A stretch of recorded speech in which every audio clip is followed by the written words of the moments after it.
In this video, I'm going to introduce you to the 85-inch Extreme Flight MXS. I put a 40cc T-motor electric motor on it, and I'm running it on 12S.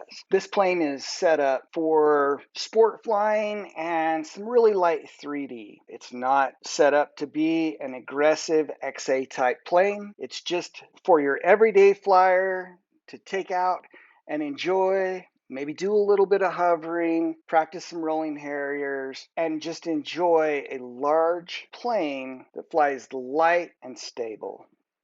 This video is broken down into a couple of different components. I'm going to give you an overview of the plane, just do a walkthrough, explain why I chose the MXS and why I think it's a wonderful plane for people getting into giant scale.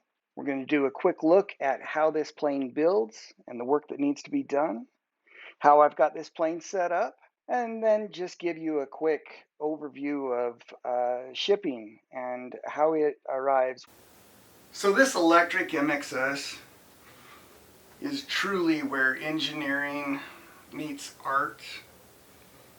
This plane is phenomenal in its design, in the way that it flies.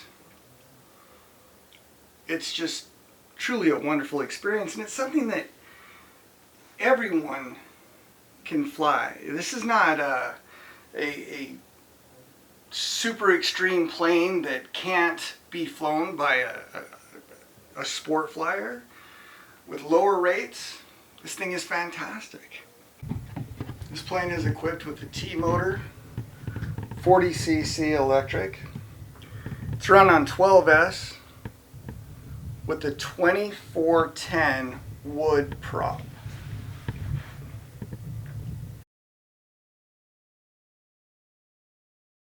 The tail on this plane is super wide, and then it has a flat trailing edge. Unlike other planes, other similar aerobatic planes, the trailing edge is flat. Okay, most planes will have some level of a bevel. What that means is that flat trailing edge, it's going to be more solid in like high alpha type situations. So if this plane is up in a Harrier and the Harrier is there, when it's up this way, the airflow isn't breaking across the end, so the end isn't slipping, which means it's going to be it's going to have a very solid feel to the tail. It's going to feel very strong. It's going to have a lot of tail authority. It's not going to slip out nearly as much as a plane with a much deeper bevel. So this is going to feel a little bit more like a 3D plane with training wheels. That's how I used to refer to my yak all the time. It's going to have that big solid feel. It's sleek. It's got a long fuselage, or a long tail moment. It's not super stretched like some of the older planes, but the longer the tail moment, the more stable it's going to feel. It's going to tumble a lot easier with a shorter tail moment, so the shorter it is, it tumbles easier. But this has got a big strong tail, so even though it's got a little bit longer tail moment and a strong tail, it's still going to tumble. It's going to break really well. When you look at the wings, okay, the wings on this plane, first you've got the side force generators with the extra wing tips. A wise man once called these simple folks gyros. They just give the tail a little bit more of a locked in feel. This plane has good sized ailerons. They are big, but they're not huge, okay? So the main wing, the chord of the main wing is larger, and the tip, there is more wing than there is aileron at the tip. When you look at like a slick, or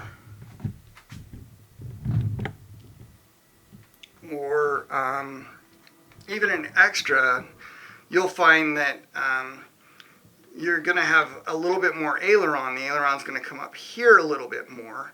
So the wingtip, or the chord of the wing and the aileron may be similar. So this is going to have a more stable feel because the aileron is shorter than the chord of the wing. The wing itself is nice, wide, solid. You can see here that the airfoil is pretty thick. Okay, in a laser or an extra, you may see a thinner, when I mean airfoil, is this roundness. Okay, so in an old school plane, you're going to find a fat airfoil. A lot of the old fun fly planes would have a big bold leading edge and then a taper. This still has a good sized leading edge, so that means it's going to have a little bit more lift. It's going to penetrate a little slower. It's not going to be as aggressive, but it's still going to float. Let's go to the details on this dashboard. Your gauges, your flight pattern. Now, one of the things that's really cool about this plane, it is a completely tool-free assembly if you're not using the side force generators. If you are using the side force generators, it does require a 2.5 millimeter. Right, so pulling the hatch off of this plane, we've got two quick connects here, one on each side, two slides on the end, and it just pops off. Looking down the fuselage of this plane, again, it truly is just a work of art. You can see all of the carbon reinforced balsa all the way through it. Right here, we have the quick latch system. So these come up and the wing slides out. And then it just goes back in. Line up your anti-rotation dowels, drop it in, and it's secure. This pin pulls out, slides forward, and the elevator can be removed. You lock your servo lead in, get everything out of the way, slide it in, slide it back, make sure it's locked down, and that's all there is to taking this or taking it off and putting it back on.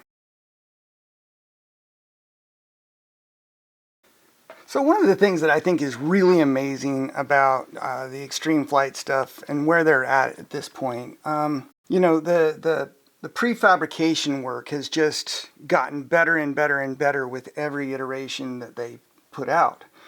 You can see the axles are already pre-grooved. So now you throw in your axle, you throw in these, and you can see that once you screw the wood on, the wood has a taper to it. So that just goes right on there. It goes down into the groove, goes right in. This gets epoxied onto the wheel pant itself. Everything's locked on there, and it's just done. Now, anybody who's ever lost a wheel when they're out flying and the wheel comes off and you've got the one wheel landing gear and all those things, look, this just prevents that. So now I can just screw this on, bolt this on, tighten this down, 2 screws, and the wheel is mounted. Even the tail wheel on this plane is really just top shelf. Instead of the old foam, they've got a nice little rubber wheel. So the assembly on this is so simple. It's just 3 screws. Everything's already pre-drilled, good to go. So you just throw in the 3 screws, punch a hole in the rudder, put this ball joint in there, and then you've got your arm, your tiller arm, and then when you move the rudder, it steers the plane. All you do is just sand the horns down, you epoxy them, drop them down in. Your push rods already come together with the ball joints, you just size them correctly, add a little bit of Loctite, comes with the screws, everything. You put on your arm, put in your servo, and this side is done. You repeat it. Elevator, elevator, rudder, aileron, aileron, and then mount your motor. Super simple. This is just a really easy to put together plane. This is the simplest, quickest, easiest build I have had the opportunity to enjoy yet. The setup on this plane is really simple. You have one aileron servo that goes back, or one aileron servo on each wing, one elevator servo on each half, and one rudder servo. Now I am running a pull-pull rudder, and the reason why I'm running a pull-pull rudder is because the 40cc motor is quite a bit lighter. If the rudder servo were in the rear, the plane would not balance. So we have a pull-pull rudder. We're running a JR 8-channel receiver. Right here, you have a 2550 that goes in here.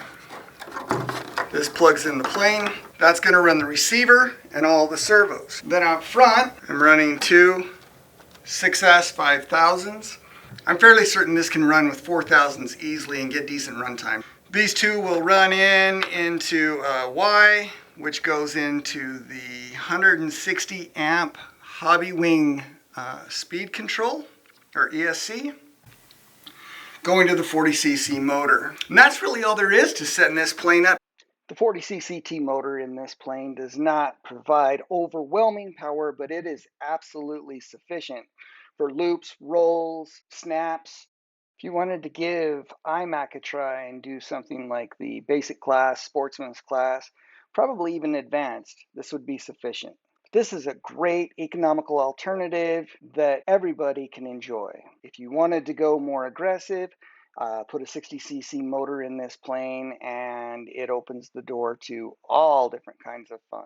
When you order an Extreme Flight plane, the shipping price or the shipping cost on these planes is rather high. But you need to understand what you're getting, okay?